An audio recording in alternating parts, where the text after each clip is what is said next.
ಬೇಸಿಗೆ ಬಿಸಿಲಿಗೆ ತಣ್ಣಗಿರೋದೇನಾದರೂ ತಿನ್ನಬೇಕು ಅನಿಸುತ್ತೆ ಅಲ್ವಾ?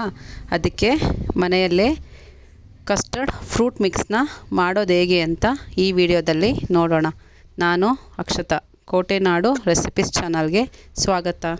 ಪಾತ್ರೆ ತಗೊಂಡು ಅದರಲ್ಲಿ ಅರ್ಧ ಲೀಟರ್ ಹಾಲನ್ನು ಕಾಯೋದಕ್ಕೆ ಇಡೋಣ. ನಾವಿವತ್ತು ವೆನಿಲಾ ಫ್ಲೇವರ್ದು ಕಸ್ಟರ್ಡ್ ಫ್ರೂಟ್ ಮಾಡ್ತಿದ್ದೀವಿ. ಅದಕ್ಕೆ ವೆನಿಲಾ ಫ್ಲೇವರ್ ತೊಗೊಂಡಿದ್ದೀವಿ. ಒಂದು ಬೌಲಿಗೆ 2 ಸ್ಪೂನ್ ಆ ಪೌಡರ್ ಹಾಕ್ಕೊಂಡು ಸ್ವಲ್ಪ ಹಾಲು ಹಾಕ್ಕೊಂಡು ಕಲಿಸ್ಕೋಬೇಕು. ಸ್ವಲ್ಪನೂ ಗಂಟಿರಬಾರ್ದು, ಆ ರೀತಿ ಕಲಿಸ್ಕೊಳ್ಳಿ.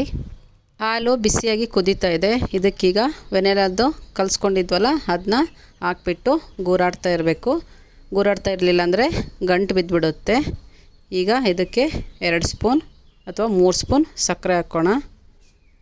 ಚೆನ್ನಾಗಿ ಗೂರಾಡ್ತಾನೆ ಇರಿ. ಗೂರಾಡ್ತಾ ಇದ್ದಂಗೆ ಅದು ಗಟ್ಟಿ ಆಗ್ತಾ ಹೋಗುತ್ತೆ. ಅದು ಕುದೀತಾ ಕಲರ್ ಕೂಡ ಚೇಂಜ್ ಆಗ್ತಾ ಹೋಗುತ್ತೆ. ಈಗ ಇದನ್ನು ತಣ್ಣಗಾಗಕ್ಕೆ ಬಿಡೋಣ. ಒಂದು ಬೌಲಿಗೆ ಹಾಕ್ಕೊಂಡು ಇದನ್ನು ಫ್ರಿಜ್ಜಲ್ಲಿ ಒಂದು 10 ನಿಮಿಷ ಇಡಬೇಕು. ಅಷ್ಟರಲ್ಲಿ ಅದು ತಣ್ಣಗಾಗುತ್ತೆ. ಅಷ್ಟರಲ್ಲಿ ನಾವು ಹಣ್ಣನ್ನು ಹೆಚ್ಕೊಳ್ಳೋಣ.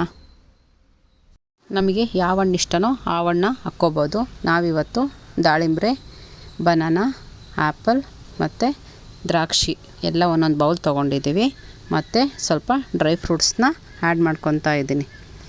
ಎಲ್ಲ ಆ ಬೌಲಿಗೆ ಹಾಕ್ಕೊಂಡು ಚೆನ್ನಾಗಿ ಗೂರಾಡ್ಕೋಬೇಕು. ಸಮ್ಮರಲ್ಲಿ ತಿನ್ನೋಕ್ಕೆ ತುಂಬ ಚೆನ್ನಾಗಿರುತ್ತೆ. ಎಲ್ಲ ಚೆನ್ನಾಗಿ ಮಿಕ್ಸ್ ಮಾಡಿಬಿಟ್ಟು ಮತ್ತು ಫ್ರಿಜ್ಜಲ್ಲಿ ಒಂದು 10 ಅಥವಾ 15 ನಿಮಿಷ ಇಟ್ಟರೆ ಚಿಲ್ಲಾಗಿರುತ್ತೆ.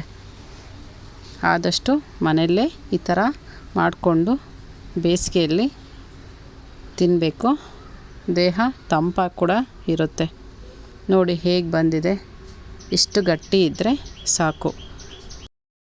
ನಾವು ಮಾಡೋ ಅಡುಗೆಗಳು ನಿಮಗೆ ಇಷ್ಟ ಆಗ್ತಾಯಿದ್ರೆ ನಮ್ಮ ಚಾನಲ್ನ ಸಬ್ಸ್ಕ್ರೈಬ್ ಮಾಡಿಕೊಂಡು ವಿಡಿಯೋಗಳನ್ನು ನೋಡಿ, ಲೈಕ್ ಮಾಡಿ, ನಿಮ್ಮ ಫ್ಯಾಮಿಲಿ ಜೊತೆ ಆದಷ್ಟು ಶೇರ್ ಮಾಡ್ಕೊಳ್ಳಿ.